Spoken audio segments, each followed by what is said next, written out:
Początek Ewangelii Jezusa Chrystusa, Syna Bożego, według świętego Marka.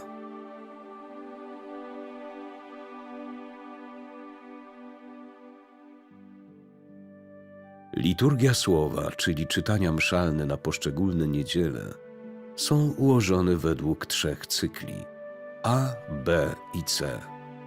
Miniony rok zawierał czytania cyklu A.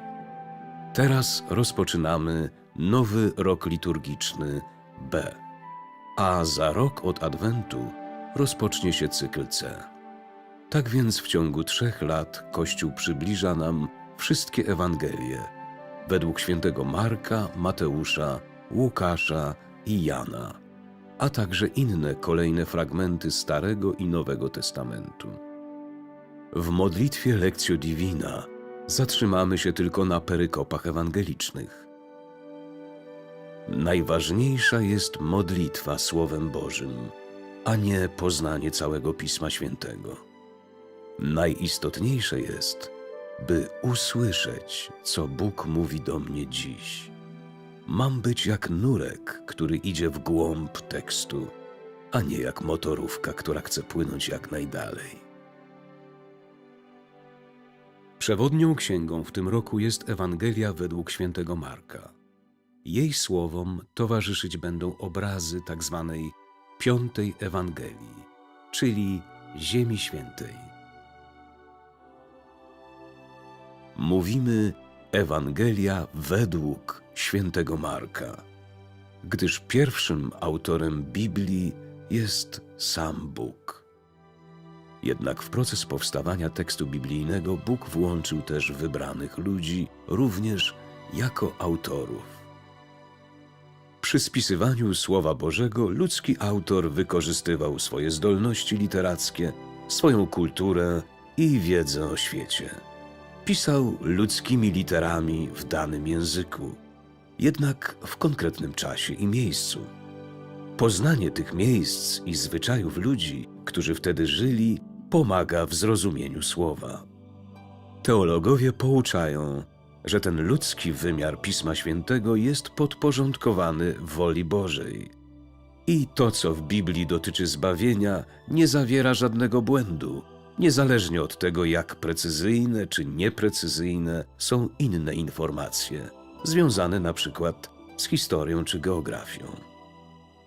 Poznajmy więc, kim był ludzki autor pierwszej ze spisanych Ewangelii, do kogo pisał, kiedy, gdzie i w jakim celu. Był on Hebrajczykiem, czyli Żydem, nazywany też czasami podwójnym imieniem Jan Marek. Tradycja podaje, że mieszkał w Jerozolimie w tym miejscu, gdzie dziś znajduje się prawosławny kościół świętego Marka. Jego matka miała na imię Maria, a ich dom w Jerozolimie po zmartwychwstaniu i wniebowstąpieniu Chrystusa służył pierwszym uczniom jako miejsce spotkań. Zatem Marek już jako młodzieniec mógł być zaangażowany w życie rodzącego się Kościoła. Szczególnie blisko związał się z apostołem Piotrem, który nawet wyrażał się o nim: mój syn Marek.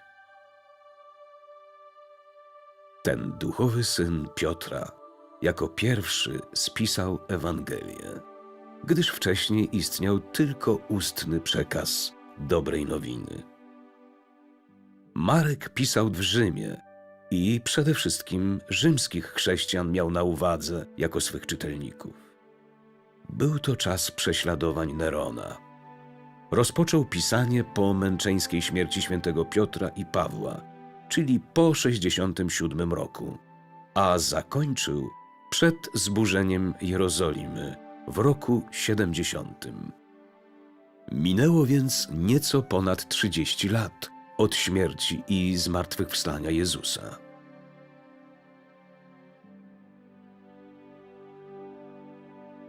Informacje z całą pewnością mógł czerpać nie tylko od Piotra, ale też od innych naocznych świadków życia Jezusa Chrystusa. Razem ze swoim kuzynem Barnabą brał udział w pierwszej podróży misyjnej świętego Pawła. O późniejszych losach Marka niewiele wiadomo. Według tradycji to on założył kościół w Aleksandrii, czyli w dzisiejszym drugim co do wielkości mieście Egiptu. Zginął śmiercią męczeńską. Przed Ewangeliami do wspólnot chrześcijańskich pisał listy święty Paweł. Jednak on nie zamierzał redagować dokładnego opisu działalności i przesłania Jezusa, bo żyli jeszcze naoczni świadkowie. Kiedy zaczęło ich brakować, pojawiła się potrzeba Ewangelii na piśmie. Marek pisał przede wszystkim dla uczniów wywodzących się z pogaństwa, którzy swoją wcześniejszą religijność opierali głównie na mitologii greckiej i rzymskiej. Oni wierzyli, że bogowie istnieją, ale mieli trudność, by uwolnić się z zabobonnej, błędnej religijności. Poganin, chociaż bardzo często wzywał swoje bóstwo, jednak żył z nim na dystans. Nie posiadał doświadczenia osobowej więzi z Bogiem. Marek redagował Ewangelię także z myślą o Żydach. Chrystus przecież wszedł w życie religijne Izraelitów, którzy mieli wiarę ugruntowaną przez Stary Testament. Niestety również ich wyobrażenie Boga nie było prawdziwe. Jedyny święty Pan, Jahwe, którego imienia nie wolno było wymawiać, był dla Izraelity niedostępny, oddzielony. Zupełnie inny obraz objawia Ewangelia według świętego Marka. W niej Bóg jest tym, któremu można i trzeba zaufać, który oczekuje pełnego powierzenia się Jego dobroci. W Ewangelii nie chodzi o zapisanie historycznych czy psychologicznych danych na temat Jezusa z Nazaretu. To, co spisał Marek, nie jest kroniką, ale zostało tak spisane, że do dziś każdy może spotkać się z żywym Jezusem w całym Jego życiu, w Jego słowach, w Jego gestach i cudach. Duch Święty swoim natchnieniem sprawił, że Marek spisywał te słowa, które Bóg chciał, aby zostały zapisane. On też sprawia, że te słowa są żywe do dziś i mają moc docierania do każdego z nas indywidualnie. Przez nie Bóg mówi dziś do mnie. Najtrudniej mówić o Bogu nie tyle osobom, które nie mają w sobie żadnego poznania Boga, ile tym ludziom, którzy mają Jego fałszywy obraz. W modlitwie serca wrócę do wydarzeń, które miały najsilniejszy wpływ na kształtowanie się we mnie obrazu Boga.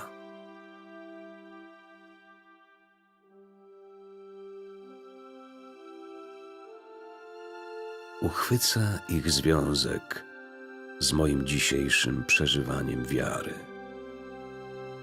Jaka jest twarz Boga, do którego się modlę?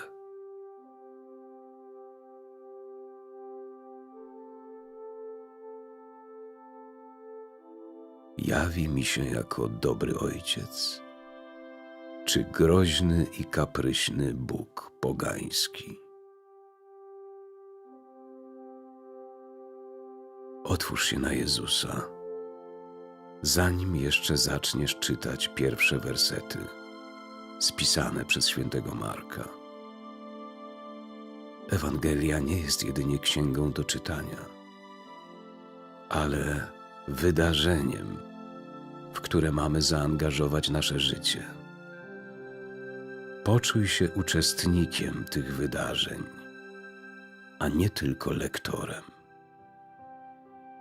Droga Lectio Divina będzie nas nieustannie do tego wychowywała. Nasze regularne spotkania z Ewangelią według świętego Marka nie będą tylko praktyką do wypełniania, ale opcją życia, która nas prowokuje. Pragniemy przecież nowej jakości naszego życia.